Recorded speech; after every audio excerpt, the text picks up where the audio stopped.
Hello किसान भाई, नमस्कार। मैं doctor Ravinder Singh, veterinary MVSc veterinary surgery and radiology. आज आपके सामने एक महत्वपूर्ण टॉपिक, पशुओं में थनैला और मैस्टाइटिस से कैसे बचें, उससे क्या दिक्कतें आती हैं, उसका क्या प्राथमिक उपचार है, क्या हम घर पर कर सकते हैं घरेलू उपचार।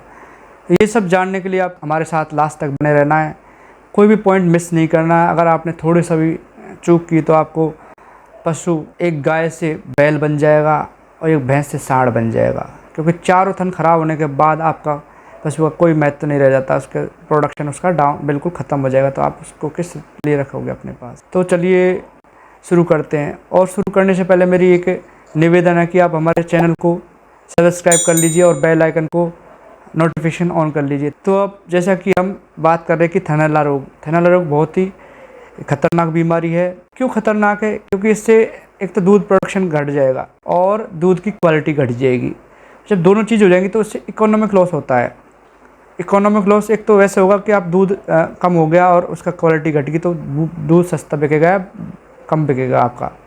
दूसरा, इसकी जो ट्रीटमेंट होता है वो बड़ा महंगा होता है। ट्रीटमेंट आप कराओगे तो जो सारी बीमारी सबसे महंगा ट्रीटमेंट इसी का होता है। तो और एक टाइम पीरियड के बाद इसको कंट्रोल करना बड़ा भारी हो जाता है, इसको रिवर्स करना बड़ा मुश्किल हो जाता है। जैसे एक बार थनैला हो गया आपके पशु के और आपने उसको 5-6 दिन वैसे खींच लिया, आपने 5-7 दिन उसको किसी को नहीं दिखाया, आप खुद इलाज करते रहे और वो थनैला आपका उसके बाद फाइब्रोसिस हो गया थनों में और गांठें बन गई बड़ी बड़ी और अंदर नली बन गई थन के अंदर, तो उसको फिर ठीक करना बड़ा मुश्किल हो जाता है। उसको रिवर्स वापस से उसी थन को वैसी कंडीशन में लाना बड़ा मुश्किल हो जाता है। इसलिए थनैला को तुरंत ट्रीट कराएं या करें, तुरंत उस पर ध्यान देना ज़रूरी है। इसलिए आप हमारे साथ बने रहिए, आपको एक महत्वपूर्ण जानकारी देने वाला हूं और जिससे आप इस थनैला से बच सकते हो। तो चलिए शुरू करते हैं। थनैला के 2 कारण होते हैं होने के। एक तो फिजिकल डैमेज हो जाएगा, जिस पशु का आयन बड़ा होता है उसके चांसेस होते हैं चोट लगने के, उसके पैर के नीचे आ जाएगा थन आयन है जो, या किसी तरह से, तो उसमें डैमेज के चांसेस ज़्यादा होते हैं।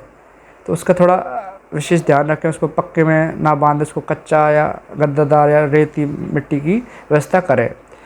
दूसरा, कंटेजियस इन्फेक्शन कोई भी इन्फेक्शन हो सकता है, इन्फेक्शन बाहर से इन्फेक्शन हो, उससे हो सकता है मैस्टाइटिस। जो थनैला होता है 3 प्रकार का होता है। एक तो होता है क्लिनिकल मैस्टाइटिस, सब क्लिनिकल मैस्टाइटिस और क्रोनिक मैस्टाइटिस। क्लिनिकल में आपको लक्षण क्लियर कट पता चल जाएगा, आपको दिखेगा भाई लाल हो गया थन का साइज बढ़ गया, एकदम से सूजन आ गई, गर्म हो रहा है थन और उसमें फ्लैक्स आ रहे हैं, उसमें खून आ रहा है। इसमें क्लिनिकल मैस्टाइटिस में आपको क्लियर पता चल जाएगा कि इसके अंदर कुछ हो गया है थनों में।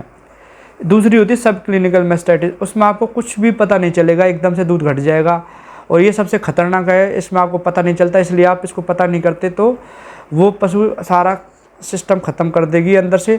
इसमें क्या होता है, एक टेस्ट होता है सोमेटिक सेल काउंट, उसी से पता चलता है, उसमें उसकी संख्या बढ़ जाती है न्यूट्रोफिल्स, ल्यूकोसाइट और मोनोसाइट्स की, तो उससे ही पता चलता है। उसको आपको बाहर कराना होता है, उससे आपका सब क्लिनिकल मैस्टाइटिस का पता चल जाता है। अब क्रोनिक मैस्टाइटिस में क्या होता है, थनैला में वो एक बार इन्फेक्शन हुआ, फिर वो ख़त्म हो गया, या आपने कुछ दिया वो ख़त्म हो गया, उसके बाद 1-1.5 महीना बाद फिर हो गया, फिर 1-1.5 महीने बाद फिर से दोबारा हो गया। तो ये क्रोनिक होता है, वो लगातार बना रहता है, उसमें ये लंबे टाइम तक होता रहता है। तो मेन कॉज जो होता है थनैला का वो इन्फेक्शन होता है। इन्फेक्शन 2 तरह से हो सकता है, एनवायरनमेंट से हो सकता है, बाहर से वातावरण से आ जाए। दूसरा, अपने कॉन्टेजियस कोई कॉन्टैक्ट से या किसी दूसरे पशु से आपने थन का दूध निकाला, उसमें मैस्टाइटिस, आपने इसका स्वस्थ पशु काढ़ा, उसमें उसके थनों में से वो इन्फेक्शन आ गया। अब पता कैसे करें? पता करने के लिए आपको क्लिनिकल मैस्टाइटिस में तो पता ही चल जाएगा, सीधा खून आ रहा है, फ्लैक्स आ रहे हैं। फ्लैक्स के लिए आप काला कपड़ा यूज कर सकते हो, उसमें काट के देख सकते हो, उसमें अगर फ्लैक्स ऊपर दिखाई दे जाए उसमें छानने पर, तो उसमें थन में मैस्टाइटिस है और टेस्ट करा सकते हो। टेस्ट के लिए आप लैब में टेस्ट करा सकते हो, जो अपनी सरकारी लैब है उनमें जाके करा सकते हो टेस्ट। अब बात कर लेते हैं बचाव कैसे करें। बचाव के लिए सबसे बढ़िया तो तरीका यही है कि आप जब भी दूध निकालें तो नकलिंग जो ये मेथड है इसका यूज ना करें। ये ऐसे निकालते फुल एंड मिल्किंग यूज करें ऐसे। इससे क्या है, पशु के अंदर जो थनों का डैमेज कम होगा और केवल डैमेज की वजह से उसकी इंस्पेक्टर भी डैमेज हो जाती है, उसकी मसल्स भी कमज़ोर पड़ जाती है, उससे जो थन है उसका छेद बंद होने में टाइम लगता है, उससे थनैला के चांसेस बढ़ जाते हैं। दूसरा, जब भी आप दूध निकाल लें उसके बाद बच्चे को चूसने के लिए छोड़ दें लास्ट में। उससे क्या होगा, दो फायदे हैं।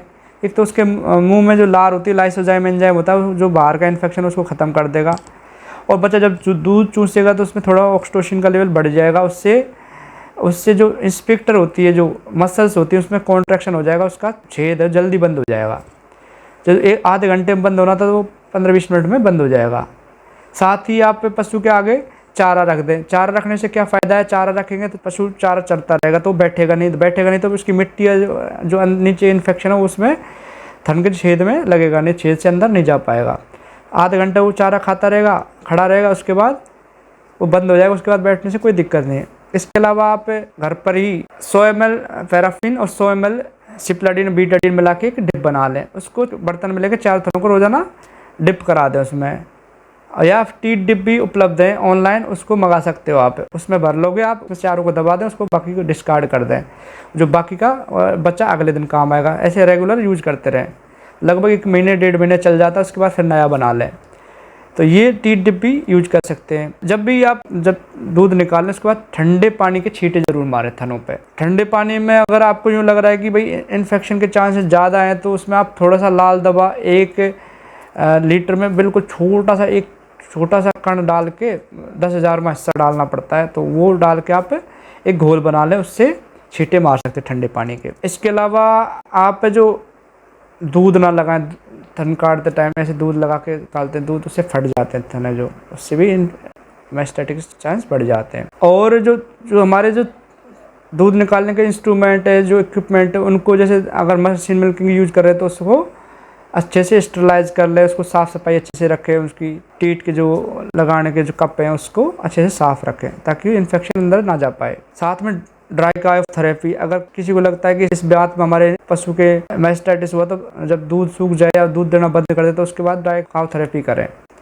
वो मैं ट्रीटमेंट में बताऊंगा आपको। अब बात कर लेते हैं ट्रीटमेंट की। ट्रीटमेंट में आप जो घरेलू उपाय में आप जैसे आप नींबू दे सकते हो 2-3 टाइम, और सोडा दे सकते हो 50-50 ग्राम रोज़ाना। एंटीबायोटिक में डॉक्टरी सलाह अनुसार गोली ले आएँ, सिप्रोफ्लॉक्सासिन की गोली ले आएँ 1.5 ग्राम की, वो डॉक्टरी सलाह अनुसार लाएँ। उसमें सुबह शाम एक गोली देनी है। और साथ में मेलॉक्सिकेम की गोली ले आएँ डॉक्टरी सलाह अनुसार, उसको एक गोली 1.5 ग्राम की सुबह शाम देनी है, लगातार देनी है 3 से 5 दिन तक। अगर उससे आपके काफ़ी जो शुरुआती लक्षण डाउन हो जाएंगे। अगर थनों में खून आ रहा है तो आप 10 ml फॉर्मलिन लगभग 3-4 लीटर पानी मिला के पिला सकते हो, उससे खून आना बंद हो जाएगा। अब बात कर लेते हैं dry cow therapy. Dry cow therapy में आपको जब पशु का दूध सूख जाए तो चारों थनों में जो इंट्रामेमरी ट्यूब्स होती हैं जिसमें एंटीबायोटिक होती है, उसको आपको चढ़ाना है 4-5 दिन लगातार, 5 से 7 दिन चढ़ा सकते हो आप। उसके बाद नेक्स्ट बात में जब वो दूध देगी गाय भैंस, तो वो उसमें अंदर मेस्टाइटिस नहीं रहेगा। इस तरह से आप घर पर ही कुछ हद तक इलाज कर सकते हो। अगर आपको 2-3 दिन रिस्पॉन्स नहीं मिलता है तो आप ज़रूर डॉक्टर को दिखाएं।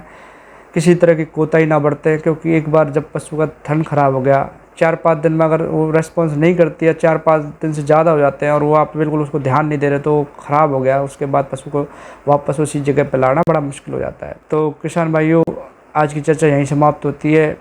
अगर आपको हमारी चर्चा अच्छी लगी हो तो लाइक, शेयर, सब्सक्राइब और बेल आइकन ज़रूर दबा दें और हमारे साथ बने रहिए, ताकि आप अच्छे वीडियो हम बना के दे सकें। धन्यवाद। जय हिंद, जय भारत।